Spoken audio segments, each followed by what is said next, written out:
بنی آدم کے اعمال تولے جائیں گے۔ یہ ایک اور مسئلہ امام بخاری نے بیان فرمایا ہے کہ میزان کے ترازو میں کیا چیز تولی جائے گی۔ چنانچہ بعض نصوص اس بات پہ دلالت کرتے ہیں کہ میزان کے ترازو میں بندے تولے جائیں گے۔ میں وضاحت نہیں کر سکتا، ٹائم تھوڑا ہے۔ بعض نصوص دلالت کرتے ہیں کہ میزان کے ترازو میں اعمال نامے تولے جائیں گے، اور بعض نصوص سے معلوم ہوتا ہے کہ میزان کے ترازو میں وہ اسباب اور وسائل تولے جائیں گے جو بندہ نیک اعمال کے لیے اختیار کرتا ہے، اور بعض نصوص سے معلوم ہوتا ہے کہ میزان کے ترازو میں بعینہا اعمال تولے جائیں گے۔ امام بخاری نے فیصلہ کن انداز میں فرمایا وَأَنَّ أَعْمَالَ بَنِي آدَمْ وَقَوْلَهُمْ يُوزَنْ، بنی آدم کے اعمال تولے جائیں گے۔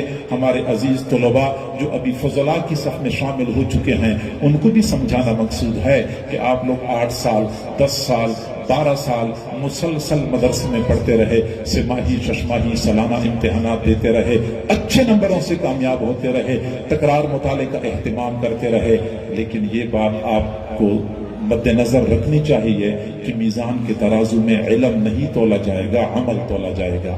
میزان کے ترازو میں علم نہیں تولا جائے گا، عمل تولا جائے گا۔ قبر میں فرشتوں نے یہ نہیں پوچھنا کہ وفاق کے امتحان میں کتنے نمبر لیے تھے۔ میزان کے ترازو میں سندیں نہیں تولی جائیں گی، عمل کا پوچھا جائے گا۔ لہذا عزیز طلباء، بلکہ اس وقت کے فضلاء سے میں گزارش کروں گا کہ وہ تعلیمی سلسلہ مکمل کرنے کے بعد عمل کے لیے کمر بستہ ہو جائیں، کیونکہ علم ہوتا وہی ہے جو بندے کو عمل پر مجبور کرے۔ اگر عمل پر مجبور نہ کرے، اس کو ہم معلومات تو کہہ سکتے ہیں، اس کو ہم علم نہیں کہہ سکتے۔ حضرت مولانا مفتی محمد شفیع صاحب رحمہ اللہ نے ایک مرتبہ شاگردوں سے پوچھا علم کسے کہتے ہیں؟ شاگردوں نے مختلف انداز سے جوابات دیے، لیکن کسی کا جواب بھی آپ کو پسند نہیں آیا۔ پھر شاگردوں نے پوچھا کہ حضرت آپ بتائیں۔ فرمایا علم وہ نور ہے، علم وہ نور ہے جو ایک مرتبہ بندے کی سینے میں اتر جائے تو بندے کو عمل کیے بغیر چین نہ آئے، یہ علم ہے۔ وَأَنَّ أَعْمَالَ بَنِي آدَمْ وَقَوْلَهُمْ يُوزَنْ، بنی آدم کے اعمال تولے جائیں گے، بنی آدم کے اقوال تولے جائیں گے۔ کسی بھی بندے کی زبان سے نکلنے والا ایک ایک لفظ اعمال نامے میں محفوظ ہوتا ہے، ایک ایک لفظ اعمال نامے میں محفوظ ہوتا ہے، اور میزان کے ترازو میں یہ ایک ایک لفظ ڈالا جائے گا، یا نیکیوں کے پلڑے میں یا برائیوں کے پلڑے میں، یا تو بندے کو کے اوپر سعادت کے دروازے کھول دے گا، یا پھر بندے کو شقاوت اور بدبختی سے روشناس کرائے گا۔ چنانچہ حضرت معاذ بن جبل رضی اللہ تعالیٰ عنہ نے ایک مرتبہ حضور صلی اللہ علیہ وسلم سے پوچھا هل نؤاخذ بما نتکلم به، اللہ کے نبی ہم جو زبان سے کلمات ادا کرتے ہیں کیا اس پر ہماری پکڑ ہوگی، ہمارا مواخذہ ہوگا؟ قال ثقلتك امك یا معاذ، معاذ تجھے تیری ماں گم کر دے، معاذ تجھے تیری ماں روئے۔ وَهَلْ يَكُبُّ النَّاسَ عَلَى مَنَاخِرِهِمْ فِي النَّارِ إِلَّا حَصَائِدُ أَلْسِنَتِهِمْ، قیامت کے دن اکثر لوگوں کو ان کی زبان کا غلط استعمال جہنم میں اوندھے منہ ڈالے گا۔ ہمیں چاہیے کہ زبان سے کوئی بھی لفظ ادا کریں تو پہلے سوچیں کہ میری زبان سے نکلنے والا یہ لفظ یہ نیکیوں کے پلڑے میں جائے گا یا برائیوں کے پلڑے میں جائے گا۔ ایسا تو نہ ہو کہ یہ ایک لفظ میری اوپر بدبختی کا دروازہ کھول دے، مجھے بدبختی سے روشناس کرا دے۔ چاہیے کہ ہم ایک ایک لفظ کے بارے میں سوچا کریں۔ حضور صلی اللہ علیہ وسلم سے پوچھا گیا اللہ کے نبی، یہاں ایک خاتون ہے جو پوری رات نماز پڑھتی ہے اور ہر دن روزہ رکھتی ہے، بس غلطی اتنی ہے کہ زبان میں بے احتیاطی کرتی ہے، لوگوں کو ایذا پہنچاتی ہے، لوگوں کو تکلیف پہنچاتی ہے۔ تو آپ صلی اللہ علیہ وسلم نے فرمایا لا خیر فیہا، لا خیر فیہا، لا خیر فیہا ہی فی النار، ایسی عورت میں کوئی خیر بھلائی نہیں ہے، ایسی عورت میں کوئی خیر بھلائی نہیں ہے، ایسی عورت میں کوئی خیر بھلائی نہیں ہے، وہ جہنم میں جائے گی، وہ جہنم میں جائے گی۔ پوری رات نماز پڑھنے والی، ہر دن روزہ رکھنے والی، لیکن زبان کے استعمال میں بے احتیاطی ہے، فرمایا اس میں کوئی خیر نہیں ہے، جہنم میں جائے گی۔ ہمیں چاہیے کہ ہم اپنی زبان کے استعمال میں احتیاط کریں، لیکن افسوس سے کہنا پڑتا ہے کہ ہماری زبانیں صبح سے لے کے شام تک درانتیوں کی طرح چل رہی ہوتی ہیں، رت کو یابس کا فرق کیے بغیر ہر کسی کو کاٹ رہی ہوتی ہیں، اور افسوس بلائی افسوس یہ کہ ہمیں احساس بھی نہیں ہے، صبح سے لے کے شام تک زبانیں بے قابو ہیں۔ کوئی بندہ سامنے آیا اس کو گالی دے دی، اگلا سامنے آیا اس کے اوپر لعن طعن کر لیا، اگلا سامنے آیا اس کو بد دعا دے دی، اگلا سامنے آیا اس کو تانا دیا، یعنی ہر آنے والا ہماری زبان کے شر سے اپنا حصہ پا رہا ہوتا ہے۔ میرے بھائیوں، اپنی زبان کے استعمال میں احتیاط کریں۔ سچی بات یہ ہے، لوگ کہتے ہیں کہ بد نگاہی بہت بڑا گناہ ہے، میں کہتا ہوں واقعی بد نگاہی بڑا گناہ ہے، لیکن اس سے زیادہ بڑا گناہ بد زبانی ہے۔ غلط زبان کے غلط استعمال کی وجہ سے اکثر لوگ ہلاکت میں جاتے ہیں۔ میں عزیز طلباء سے عرض کروں گا، کئی مرتبہ طلباء پر روحانی ترقی کے دروازے صرف اور صرف زبان کی بے احتیاطی کی وجہ سے بند ہوتے ہیں۔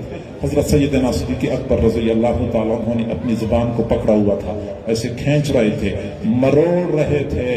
حضرت عمر رضی اللہ عنہ نے فرمایا، ابو بکر کیا ہو گیا؟ اپنے آپ کو تکلیف پہنچا رہے ہو، اپنے آپ کو ایذا پہنچا رہے ہو۔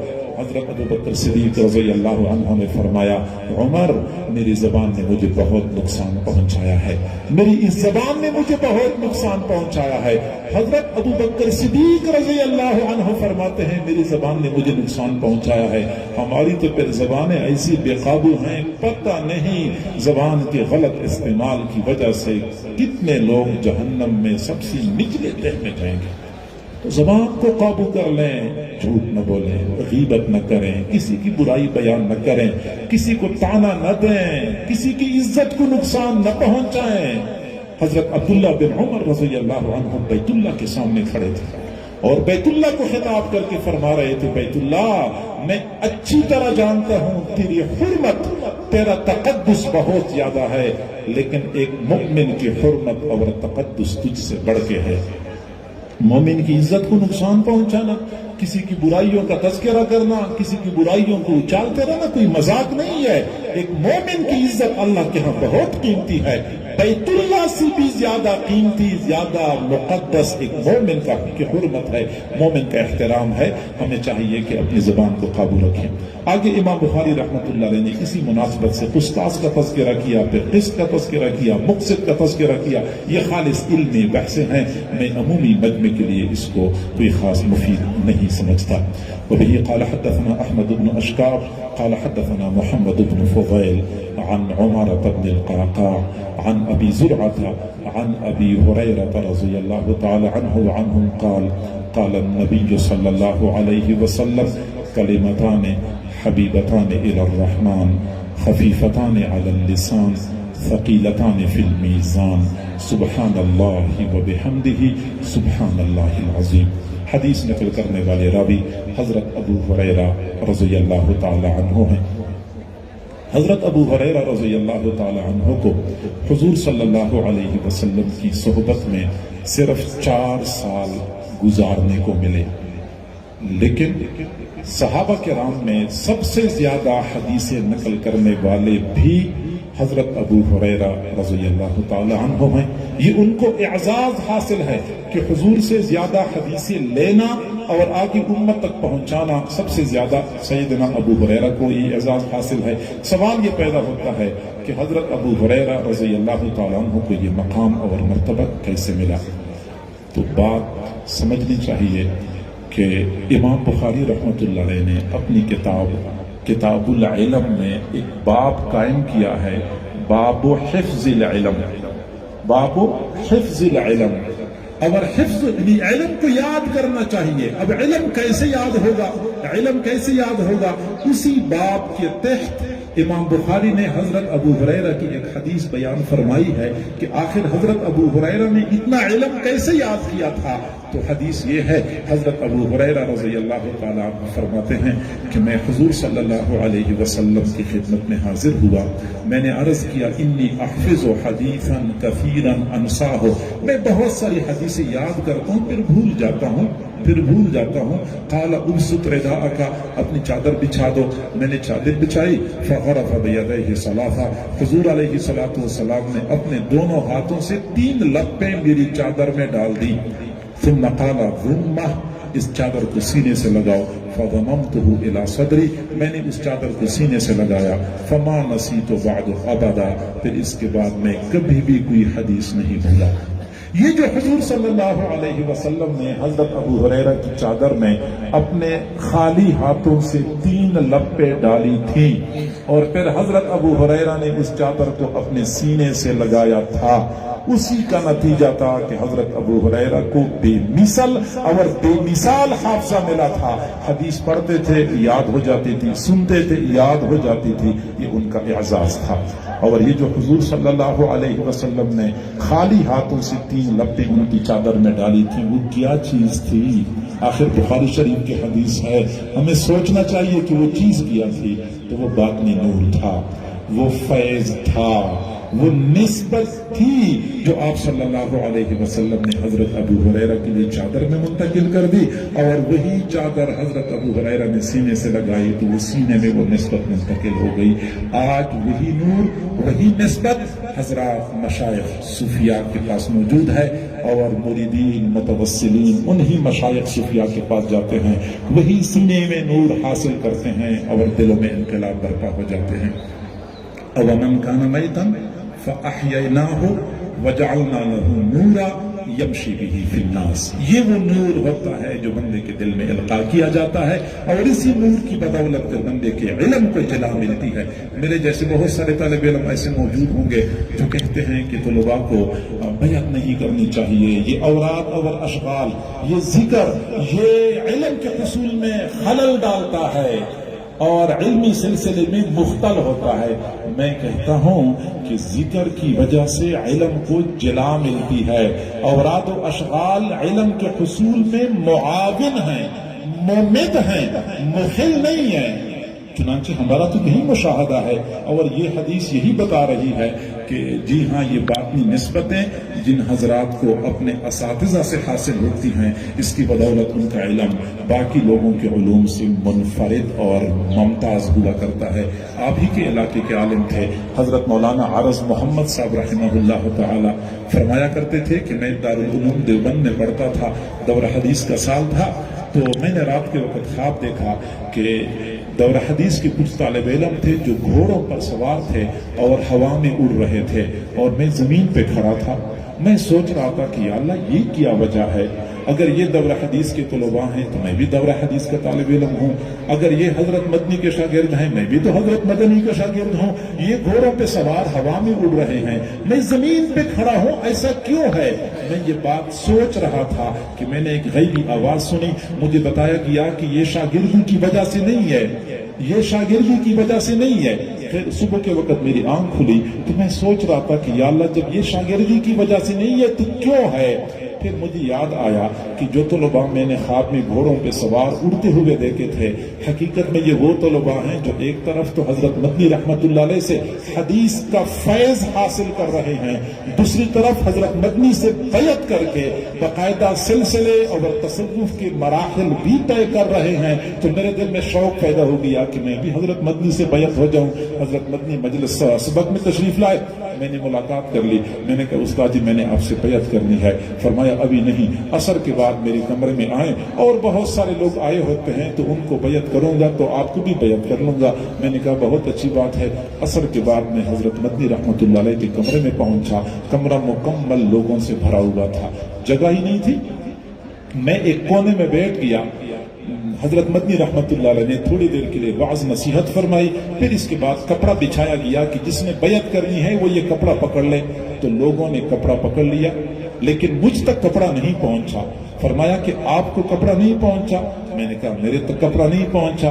پھر حضرت مدنی رحمت اللہ علیہ نے اپنا رومال ایسے پکڑا اور ایسے میری طرف پھینکا کہ پھر آپ یہ پکڑے۔ یہ پکڑے اور وہ رومال سیدھا آیا اور میرے سینے پہ لگا. رومال سینے پہ لگنے کی دیر تھی کہ پھر مجھے پتہ نہیں چلا کہ کیا ہوا. جب میں ہوش میں آیا تو مجلس برخاست ہو چکی تھی, مہمان سارے چلے گئے تھے, حضرت مدنی رحمت اللہ علیہ چلے گئے تھے. یہ اس رومال میں کوئی کمال تھا کہ آپ یہ پکڑ لیں.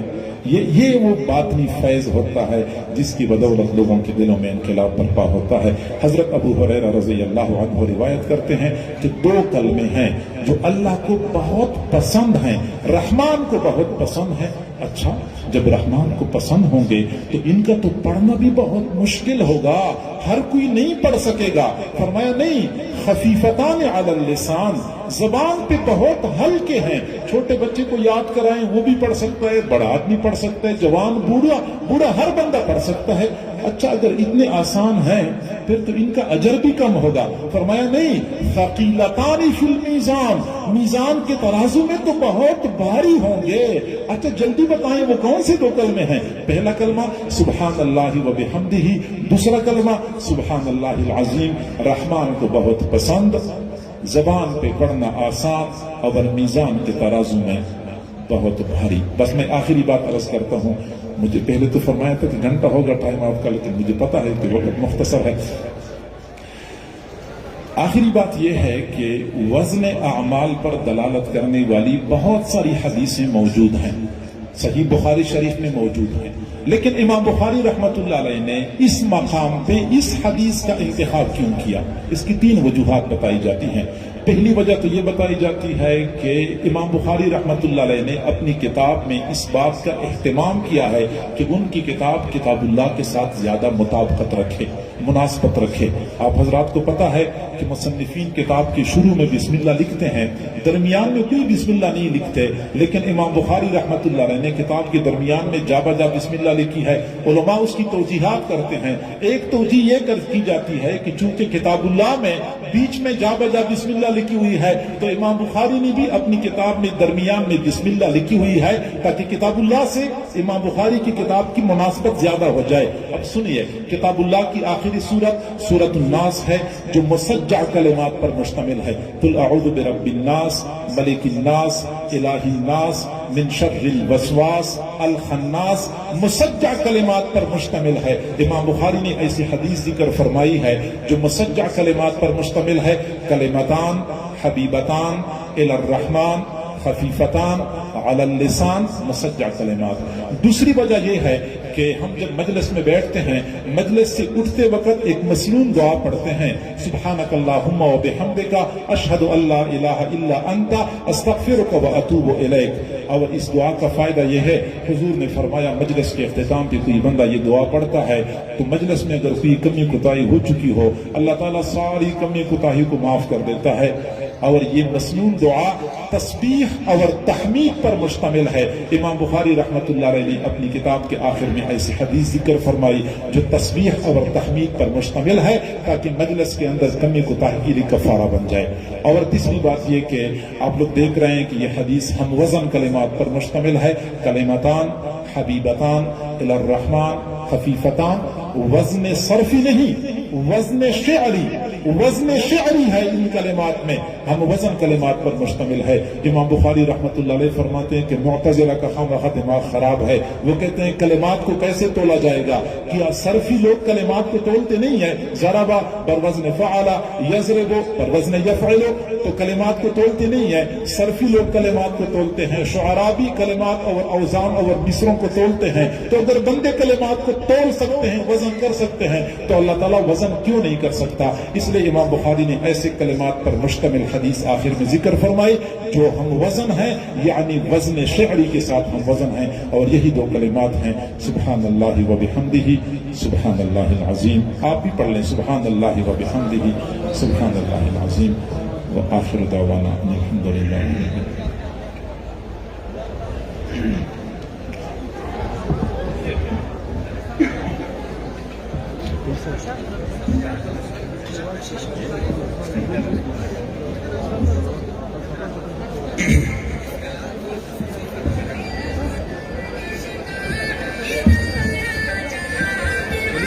جزاک اللہ. آپ کے سامنے اپنے خیالات کا اظہار کر رہے تھے حضرت مولانا فیل حبیب اللہ نقشبند داخلت مرازی مختا چونی بسپل گئی یوم مولانا جی تیمپاتا دے چونی بسپل گئی تردار اسی مختا یو چوکم مرازی چونی بسپل گئی